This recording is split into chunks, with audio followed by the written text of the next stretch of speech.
मोगल आसले इंग्रेज आसले अनेक भारत को शासन कले तार कारणटा हूँ जे भारत कौन विधिबद्ध नीति नियम सिस्टम नहीं गोटे राजा शक्तिशाली थे अन्य राजा को बध करूला मारी दौला आ से तार रानी को नहीं तार राज्यर सब किसी से ग्रहण करूला।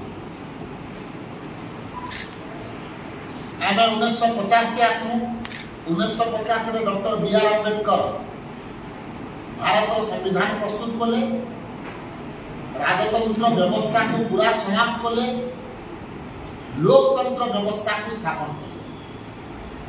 लोकतंत्र रे 5 वर्ष गोटे सिस्टम रहबा आ से 5 वर्ष रे जे निर्वाचित हवा से भारत नागरिक होइतिबा जाति सहित कौनसी धर्म सहित कौनसी का नहीं थिबा कि शिक्षागत योग्यता भी कौनसी प्रकार ताके प्रभाव पके ना पाए।